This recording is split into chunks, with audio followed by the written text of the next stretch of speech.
taklimul topik untuk perkara iman tentang masalah kajian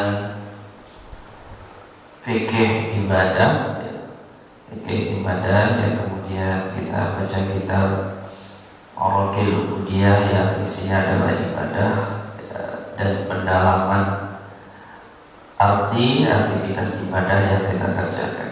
Alhamdulillah pada pertemuan yang lalu kita menjelaskan tentang adabul khuruj ilal masjid. Jadi aktivitas keseharian kita, aktivitas sejak bangun tidur sampai tidur lagi. Kemarin kita membahas tentang khuruj ilal masjid, jadi keluar rumah kita pada saat kita sebelum melaksanakan ibadah sholat subuh. Mulai kita bangun tidur, kemudian kita keluar dari rumah, ya. Kemudian tentunya kita bersih-bersih dulu, ya. Bersuci, berwudu, kemudian seperti pada pertemuan yang lalu, kemudian setelah bersuci adalah kita melaksanakan sholat sunnah qabliyah di rumah, afdhalnya di rumah. Sholat sunnah qabliyah itu afdhalnya di rumah. Tapi kalau misalkan jauh, ya, rumah kita jauh dari masjid, khawatir kita sholat sunnah qabliyah subuh itu dikerjakan di rumah lalu tertinggal, ya, takbiratul ihram sholat subuh, maka dikerjakan sebaiknya di masjid sholat sunnah qabliyah. Lalu kemudian sholat sunnah qabliyah dikerjakan di rumah, kita langsung jalan ke masjid. Ada beberapa doa yang telah disampaikan pada pertemuan yang lalu. Doanya selama perjalanan ke masjid itu apa doanya, ya. Doanya bagus sekali itu dihafalkan. Lalu kemudian sekarang kita sudah masuk ke dalam masjid. Ceritanya ini bersambung.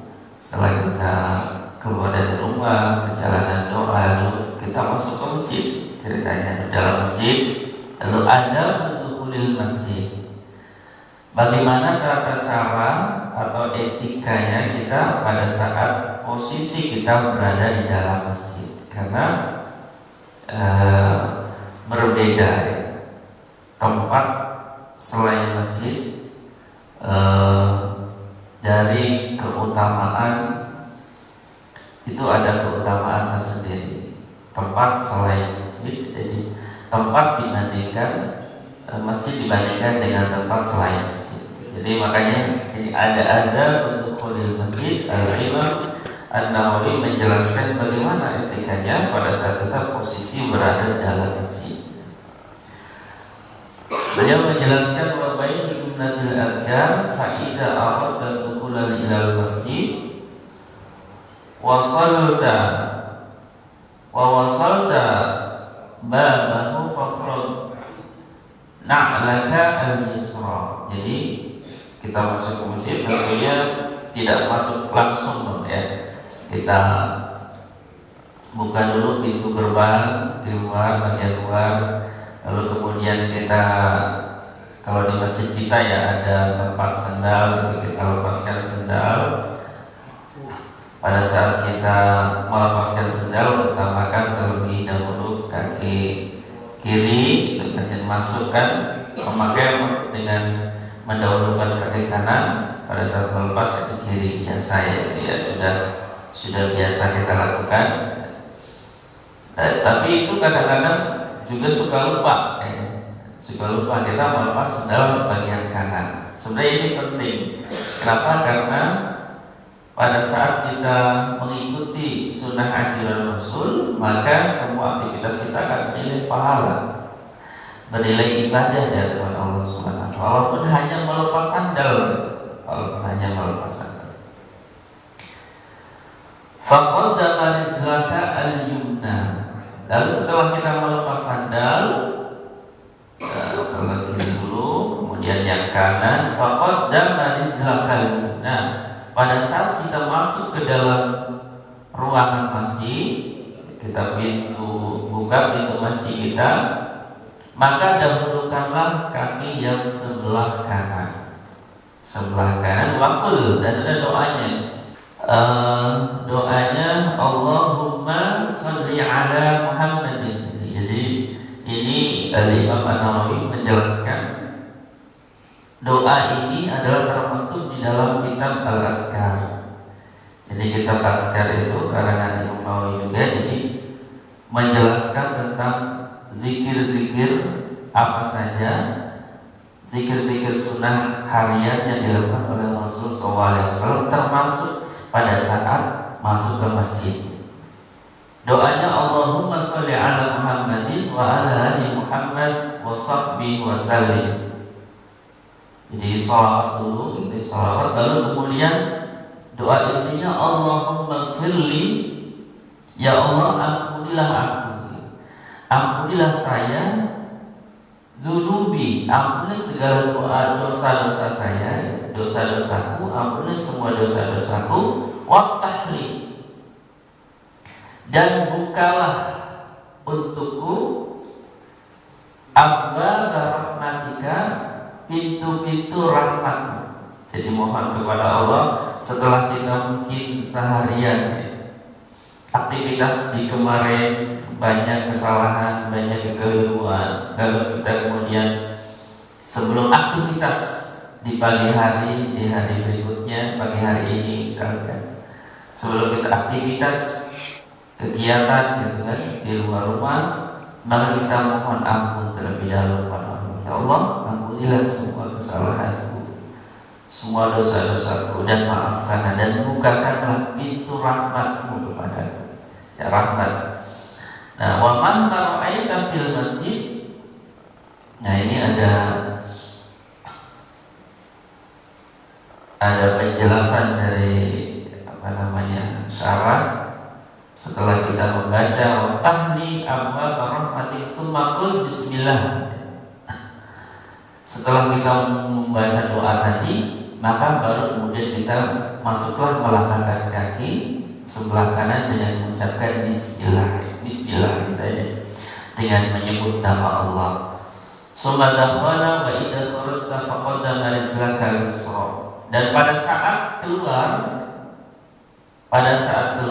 maka dahulukan rizlaka al-yusra. Wa qul zalika waftahli abwaab fadli. Jadi pada saat kita mohon kepada Allah dibukakan, maksudnya dibukakan pintu rahmat, minta diampuni semua kesalahan dan dosa kita di hari kemarin, sehari kemarin, aktivitas kita. Lalu kemudian pada saat kita keluar, doanya Allah waftahli abwaab fadli. Ya Allah, bukakanlah bagiku atau untukku pintu-pintu keutamaan atau pintu-pintu anugerahmu. Apa hikmahnya? Syekh menjelaskan, wa hikmatu dzalika ar-rahmah, hikmah dari rahmat yang kita mohonkan kepada Allah Subhanahu wa taala fituhul, pada saat kita masuk ke masjid itu apa hikmahnya? Wafatin, dan keutamaan pada saat kita minta kepada Allah setelah kita melaksanakan aktivitas ibadah di dalam masjid. Kan ada kata rahmat, ada kata fadl.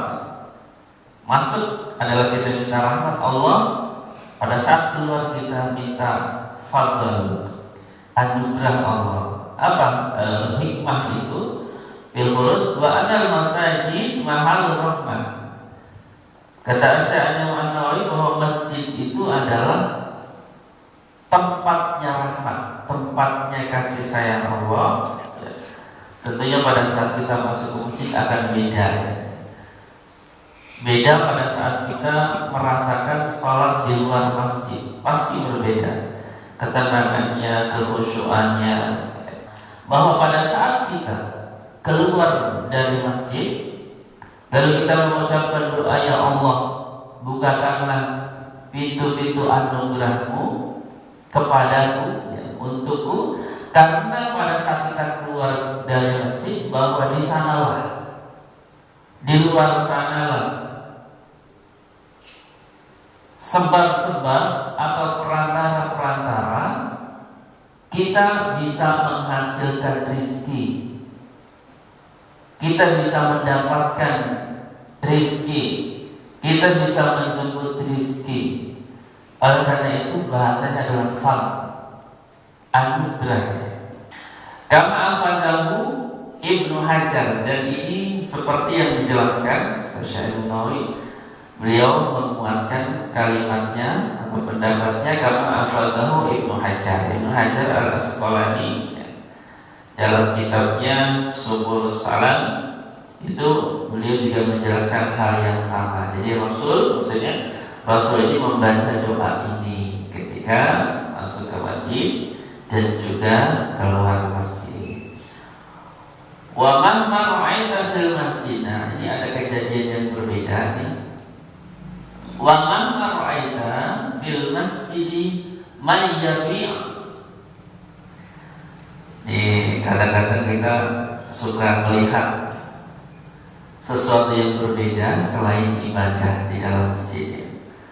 Makanya dijelaskan bagaimana sikapnya pada saat kita melihat sesuatu yang berbeda selain ibadah. Jadi dijelaskan bahwa mar'aita fil masjid, pada saat kita melihat di dalam masjid itu aktivitas orang yang berjualan bagaimana. Al yabda' fakul. Jadi orang yang menjual dan orang yang membeli, jual beli atau transaksi di dalam masjid. Sudah ada yang sudah melihat orang yang sebenarnya kasihan ya orang yang mungkin secara ekonomi hanya mampunya itu menjual minyak wangi di masjid gitu ya. Sebenarnya kalau menurut fikih ini tidak diperbolehkan. Au yabda fil masjid, jadi ada orang yang melakukan jual beli di dalam masjid. Fakulu, kata Syekh Nawawi, maka katakanlah la arbahallah. Katakan semoga Allah tidak memberikan keuntungan untukmu. Ya, doanya ini doa secara secara sosial, doa yang tidak baik ya sebenarnya. Doa yang tidak baik. Tapi memang hakikatnya bahwa masjid itu bukan untuk tempat mencari untung, tempat untuk beribadah. Oleh karena itu kenapa Al-Imam An-Nawawi mengatakan doakan bahwa ketika kita melihat orang yang berjualan di masjid, doanya janganlah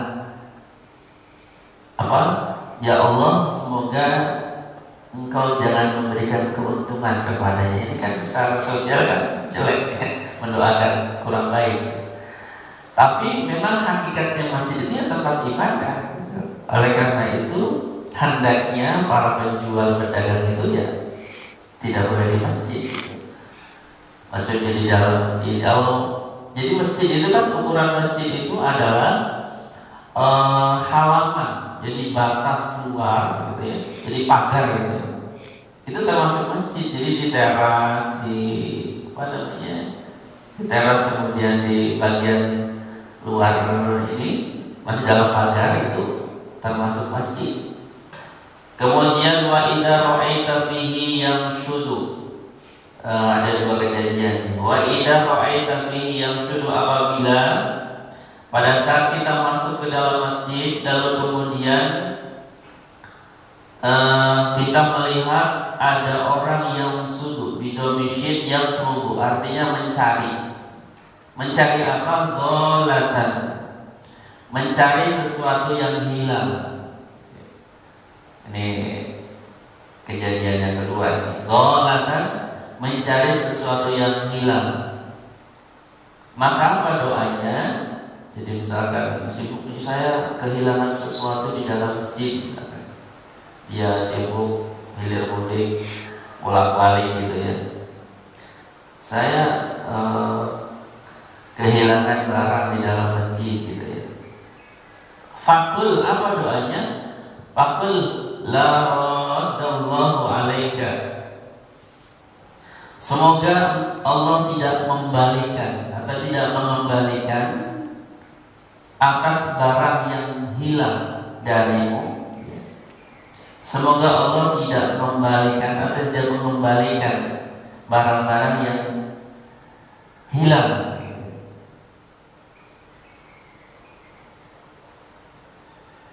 Jadi kita mendoakannya ini semoga barang yang tidak ketemu gitu.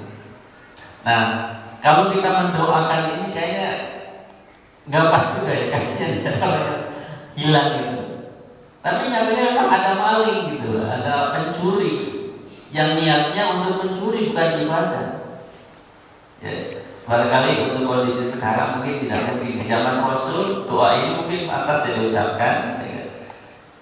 Tapi untuk zaman sekarang kayaknya doa ini apa ya istilahnya kayak kurang pas diucapkan, bukan nggak boleh, kurang pas gitu. Karena zaman sekarang memang orang masuk ke masjid niatnya macam-macam, kecuali mungkin di komplek ya. Kalau di komplek kan insya Allah orangnya kan itu saja. Nah kalau misalkan masjidnya di jalan, di pinggir jalan, yang tempat orang transit, itu kan niatnya macam-macam. Ya itu. Oleh karena itu doa ini adalah doa yang dipanjatkan oleh Rasul. Mungkin pada zaman itu adalah memang kondisi orang-orang yang saleh, orang-orang yang baik. Zaman Rasul pasti lah ya, orang-orang pilihan gitu kan. Kalaupun ada yang mengaku hilang di zaman Rasul itu memang pernah ada satu kisah merasa hilang, dia itu bohong gitu. Nah, makanya inilah hadis ini, doa ini diucapkan oleh Rasul ketika ia mengatakan mau barang saya hilang, maka semoga Allah tidak menemukan barang yang hilang darimu, karena dia berbohong gitu. Karena di masjid itu adalah tempat orang soleh, tidak mungkin berbohong, tidak mungkin mencuri. Itu intinya doa ini. Kemudian kadzalika amar Rasulullah sallallahu alaihi wasallam, dan ini diperintahkan oleh Rasul. Doa ini diperintahkan oleh Rasul. Artinya Rasul melaksanakan doa ini, mengucapkan doa ini gitu, ketika melihat ada dua kejadian tadi. Kama ruwiya an Abi Hurairah radhiyallahu anhu qala, seperti halnya yang diriwayatkan oleh Abi Hurairah bahwa Rasul sallallahu alaihi wasallam mengatakan, idza ra'aitum man dhalataka, pada saat kita semua melihat kepada seseorang, mayyabi, pada saat kita melihat seseorang yang melakukan jual beli gitu ya, fil masjid, yabi au yabta, jadi jual beli gitu, fil masjid faqul la arbahallahu bi tijarataka. Jadi Rasul memerintahkan, dan Rasul pun pernah mengatakan, wahai sahabatku, pada saat kalian melihat orang yang melakukan akad jual beli di dalam masjid, faqulu, kata Nabi, la arbahallahu tijarataka, semoga Allah tidak memberikan keuntungan kepadamu. Wa idza ra'aytum man yashuddu fihi dhalatan faqulu, dan pada saat Rasul melihat orang yang kehilangan harta bendanya, kemudian Rasul memerintahkan faqulu, ucapkanlah la radallahu alaika, semoga Allah tidak mengembalikan barang yang hilang dari. Karena fa'inal masajid lam tubin lihada, kata Nabi, karena masjid tidak dibangun untuk jual beli. Kemudian yang kedua, masjid adalah tidak dibangun untuk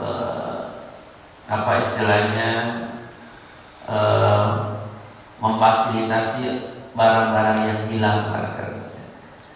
Masjid tidak mungkin gitu ya, tidak mungkin dibangun untuk menghilangkan barang-barang yang jamaah yang sholat di situ. Jadi ini lebih tegas lagi nanti. Lam tubin lihada, tidak mungkin di dalam masjid terjadi pencurian dan barang yang hilang, artinya atau jual beli.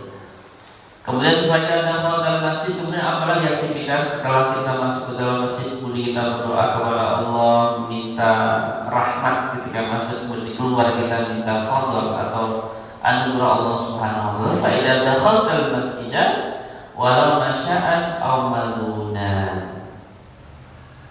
Pada tajlis hatta tusalli raka'atain tahiyah. Nah, ini aktivitas kemudian. Pada tajlis hatta tusalli raka'atain tahiyah. Nah, pada saat kita selesai melaksanakan qobliyah subuh, ya tadi sebelum kita sholat subuh kan qobliyah subuh di rumah. Ceritanya kalau misalkan sholat qobliyahnya di rumah, lalu kemudian kita jalan ke masjid, masuk ke masjid, kita masuk ke masjid baca doa yang tadi, kita jangan langsung duduk, ya, sebelum kita melaksanakan tahiyatul masjid. Itu sebelum kita melaksanakan tahiyatul masjid. Lakin idza dakhaltal masjidal haram wa aradta tawaf fal afdal an tabda'a bit tawaf. Akan tetapi pada saat kita masuk ke Masjidil Haram, kita misalkan ibadah haji ini atau ibadah umroh, lalu kemudian kita kan harus melaksanakan tawaf dulu, ya. Yang lebih utama itu melaksanakan tawaf. Fal afdal, yang lebih utama, ya. Yang lebih utama itu kita tidak melaksanakan salat tahiyatul masjid, tapi yang diutamakan pada saat kita masuk Masjidil Haram, kita diutamakan untuk melaksanakan tawaf. Kemudian salat sunat tawaf ma'an, dibarengi bersamaan dengan salat sunat tahiyatul masjid, itu boleh, ya, itu boleh. Jadi salatnya sih 2 rakaat gitu, salat sunat tawaf, tapi niatkan bahwa bersama dengan salat sunat tawaf itu kita juga berniat melaksanakan salat sunat tahiyatul masjid, itu diperbolehkan. Jadi untuk meringkas aktivitas, dan pahalanya dapat nggak? Ya dapat. Kan hadis mengatakan innamal a'malu binniyat wa innamal likulli imri'in ma nawa. Setiap perbuatan itu bergantung kepada niatnya. Itu hadis yang menguatkan aktivitas tentang niat tadi. Jadi walaupun pekerjaan itu 2 rakaat, tapi niatnya 2, itu diperbolehkan. Ya, oleh Syekh Nawawi. Kenapa diperbolehkan kok? Ya sholatnya 2 rakaat, ya. Karena terkadang kan pada saat kita datang ke masjid, misalkan masjid biasa nih, kita datang ke masjid, lalu kemudian pada saat kita masuk, mungkin sekitar 2 menit atau 2 menit setengah gitu, 3 menit kita melaksanakan sholat tahiyatul masjid dengan khusyuk gitu kan, ya. Itu tidak sempat. Jadi kita belum melaksanakan salat sunnah qobliyah nih di rumah karena mepet, mungkin bangunnya agak telat dikit. Kemudian kita langsung ke masjid, sekitar cukup buat salat sunnah qobliyah subuh, ya. Itu salat sunnah qobliyah subuh dibarengin saja dengan salat sunnah tahiyatul masjid, itu pahalanya udah dapat. Lalu kemudian wa ilal tanwi fa inna waital ahadahuma indaraja lil akhar. Jadi kalau kita pada saat kita niat salah satu, maka salah satunya akan masuk, kata Syekh Nawawi. Boleh nih. Jadi walaupun tanpa niat gitu, jangankan niat, ya, tanpa niat juga masuknya. Fa inna waital ahadahuma indaraja lil akhar wa illam tanwi, wa illam tanwi, walaupun kita tidak niat.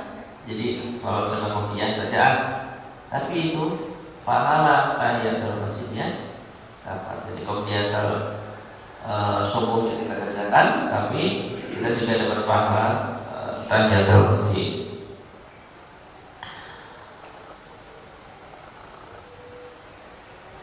Li'anna tahiyatul masjidil haram. Nah, ini masih berkaitan dengan Masjidil Haram, ya. Li'anna tahiyatul masjidil haram, karena sesungguhnya salat tahiyatul masjid jadi Masjidil Haram, la tafutu la tafutu bitawaf, tidak putus karena melaksanakan ibadah tawaf. Jadi salat tahiyatul masjid itu tidak putus salat sunat tahiyatul masjid itu tidak putus karena disebabkan tawaf. Jadi tawaf dulu disunahkan, afdalnya tawaf dulu baru kemudian salat tahiyatul masjid. Ya. Kalau berbeda kalau kita di masjid biasa. Kalau kita duduk dulu, ya, kalau kita salat qabliyah dulu, maka kita putus salat tahiyatul masjidnya. Gitu. Jadi makanya disunahkan yakni dibarengin saja. Jadi kita mau sholat sunnah tahiyatul masjid ini sama sholat qabliyah subuh. Pada saat kita melaksanakan sholat qabliyah subuh terlebih dahulu, maka sholat tahiyatul masjidnya putus. Sholat sunnah tahiyatul masjid. Berbeda dengan tahiyatul masjid pada saat kita mengerjakan di Masjidil Haram. Jadi sholat tahiyatul masjidnya tidak putus karena sebab kita melaksanakan ibadah tawaf terlebih dahulu. Gitu. Maksudnya begitu. Lihat tahiyatul Masjidil Haram la tafutuh bitawaf kama naqalahu al-Wana'i, seperti yang dinukil oleh Imam al-Wana'i an Ibnu Qasim, dari Imam Qasim. Wa taqrahu atahiyatan idza wujida maktubah. Nah, ini ada yang makruh nih. Ada yang makruh. Apa yang dimakruhkan? Tahiyatul masjid. Jadi tahiyatul masjid itu dimakruhkan. Maksudnya gimana? Idza wujida maktubah tuqamu bi kalimatil ma'rufah. Pada saat sholat wajib, sholat fardunya sudah hendak didirikan. Jadi sudah mau qomat, ya, kita sholat tahiyatul masjid. Gitu. Jadi dimakruhkan, dimakruhkan. Waktu kamu aidan idza tawahama fawtas salat fardhon.